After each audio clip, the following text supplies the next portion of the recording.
Are you a gladiator or are you merely a spectator in life?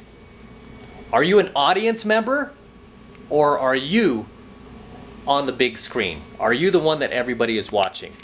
One thing that I never want to be in life is a spectator. Okay? I never want to be sitting up in the stands eating my popcorn watching the gladiators do battle. Okay? Instead, I want to be down on the stadium floor, dead center of the arena, doing battle and people watching. I don't want to be doing the observing. I want to be the observed. I don't want to be an audience member. I want to be the star of the movie.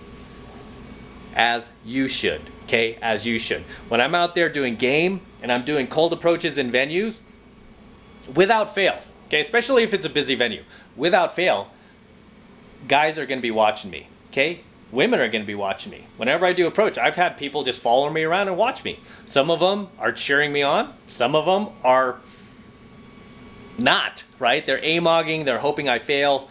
I've had people kind of throw things in the middle of my set, whether it's like a cherry, it's like a little cherry from the drink from the bar, straws, you name it, napkins. Somebody even threw a chair once, believe it or not. It's part of being one of the gladiators and not merely a spectator, because it's real easy to be a spectator. It's real easy to hate on the gladiators and throw shit, throw chairs, throw cherries, straws, napkins at them, whatever else, popcorn, drinks. I actually have had drinks thrown at me as well. You don't even know these guys, but they just see you hitting on girls, doing things that they themselves can't do.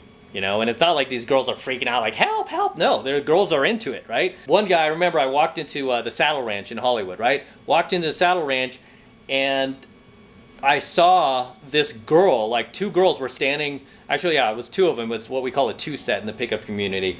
They were standing towards the end of the bar by the bathrooms and they were just sitting there, and apparently there were these guys across, not too far away, sitting at the bar that were eyeing them for over half an hour, right? Because she told me later, oh, they were looking at us for over half an hour. And I just walked in. She was like, you just walked in and walked right to our table and started talking to us.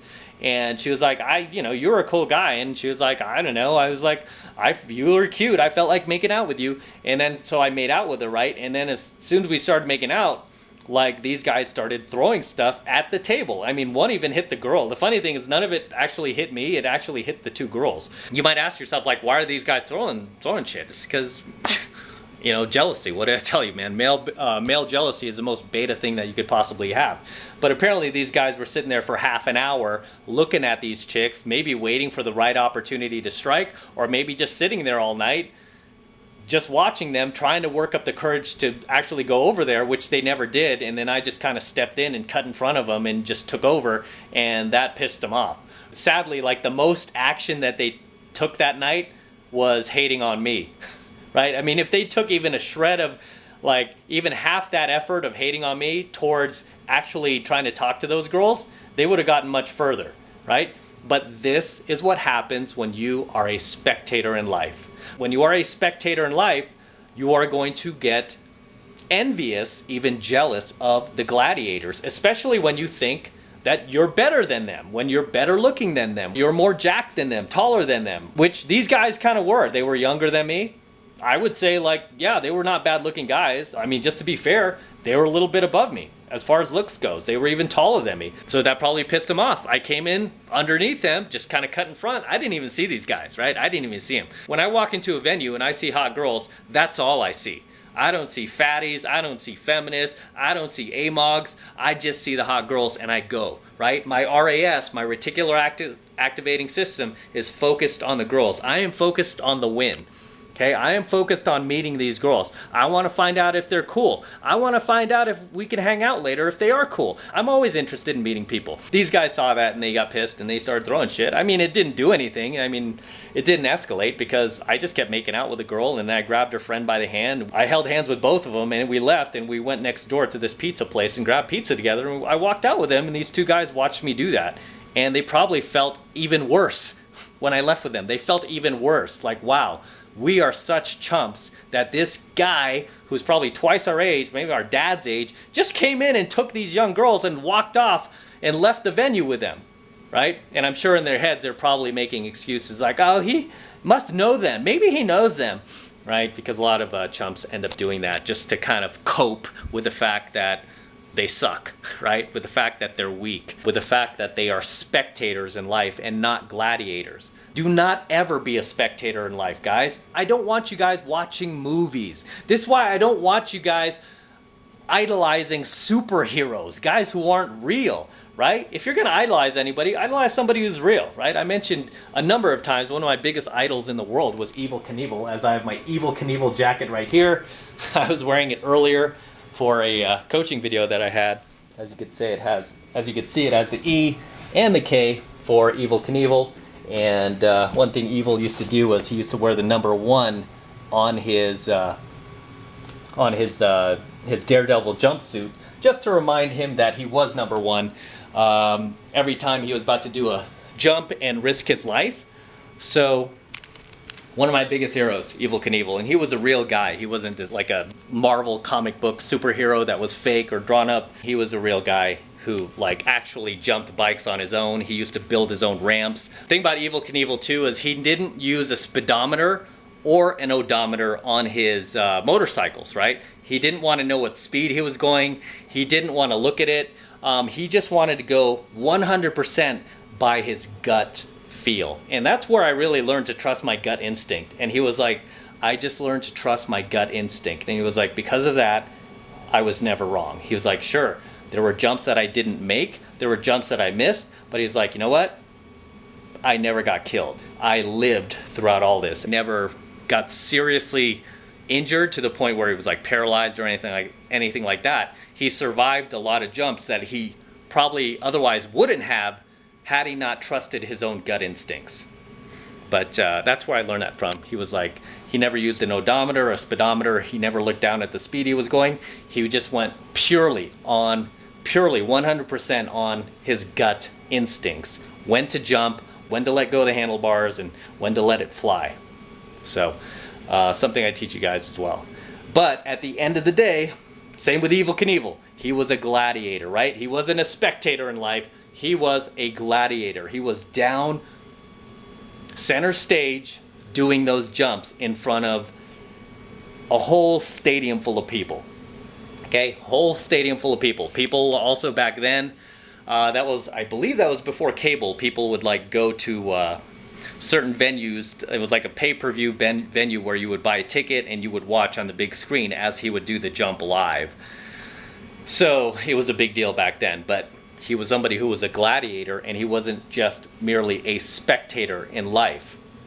Which is why I'm trying to tell you, you don't want to be a spectator in life. You don't want to be somebody who's doing the observing. You want to be the person who is being observed. And as I was saying earlier, the thing about being a gladiator versus a spectator, when you're a gladiator and you're down there on the arena floor doing battle against tigers and lions and you're competing, you're going to get not only the accolades from that, right? You're going to get a lot of accolades from people who love you, women who might want to be with you because of it, but you're also going to get hate. You're going to get hate from time to time from people who are jealous of you, people who are envious of you, people who narcissistically can't accept how badass you are, the fact that you're larger than life. You have the balls to live in a way that they never can. They don't have the balls to do themselves. They're just not going to ever cheer you on. I mean, the truth of the matter is, whenever you step outside of the tribe, you step off the beaten path, and you do something that not everybody else is doing out there, I hate to tell you this, but very few people are going to cheer you on. You're going to have very few supporters. Most of the people are going to boo you. Most of the people are going to be against you. Most of the people are going to be hoping you fail, that you don't succeed. Why? Because if you were to actually succeed, it would make them feel this small. Okay? It would make them feel this small because you've just accomplished something that they never had the guts to do themselves. Right? They never had the guts to do themselves. And this is why, like I mentioned with that story, when I was in the venue and these guys in the, behind me were like throwing shit. It was hitting the two girls. I was like, why are these guys throwing things? I was like, do you know them? She's like, no, they were just sitting there the whole time like creepers watching us, waiting to make their move, I guess. And I was like, oh, okay. Then it made sense to me why they were doing that. And like a boss, I just took the girls. I'm like, oh, I used it. I used it as an excuse to bounce the girls to another venue, right? I was like, let's get out of here. You know, they're just going to keep throwing shit all night. Let's go. I'm going to take you next door. Let's go get some pizza. And they're like, oh, yeah, okay, I'm hungry. And I took both of them, hand in hand, walked out, like arm in arm. And those guys saw me, and they're just like, those guys felt this small at that point. Because they chose to be spectators in life instead of gladiators. Okay? Because at the end of the day, you're either a spectator or you're a gladiator in life. You're down on the arena floor, and you're doing battle. You're making things happen. People are watching you. People are cheering for you. People are booing you. And you're loving all of it. You're loving the attention. You're enjoying it. You're embracing it. You're thriving. Rising to the occasion. You're making things happen under pressure. And that's the thing I guess I love the most about approaching females. I love it when there's a crowd around. I mean, a lot of guys message me. They're like, oh, I don't feel comfortable when people are watching me approach. And I'm like, no, dude, you should embrace that. That's the fun part, right? Is like you get to show these people something that they will never see otherwise. When I walked out with those two girls, I'm sure those two chumps at the bar who were throwing things probably never saw that. That was probably the first time they saw that. They were probably thinking to themselves like, oh shit, if we just made a move, we could have done that.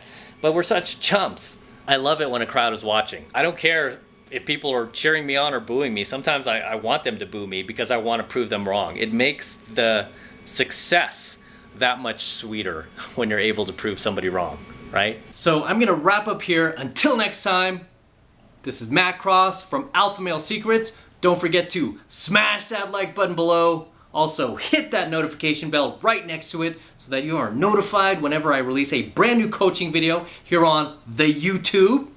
More importantly, guys, please make sure you subscribe to my channel. Okay, it helps me out a ton when you do that. Helps me out with that YouTube algorithm. And more importantly, it helps me reach other like-minded guys like yourself, right? And we can really build this tribe out and really reach even more men out there who think just like us, who want to become the best versions of themselves. So please make sure you're subscribed to my channel and that you're sharing my coaching videos with other like-minded friends of yours. Really appreciate it, guys. And for you guys who want to support my work and all of this red pill, gold pill, and platinum pill content even further, the best way to do that is by becoming a premium subscriber of my premium AlphaMaleSecrets channel, which I am hosting on a private platform away from YouTube. And the reason why I'm doing that is to protect my premium content in the event that YouTube ever tries to shut me down, which they may do in the future, never know, but I will always have my premium AlphaMaleSecrets channel, which I am hosting on a private, secure, encrypted platform that I'm paying for. And right now you can gain access for just $1. You can become a premium AlphaMaleSecrets subscriber for just $1. And all you need to do is click that link below in my description box. It will take you over to my website where you can get signed up right now. It only takes 2 seconds, so do that now, and I will see you in my next coaching video.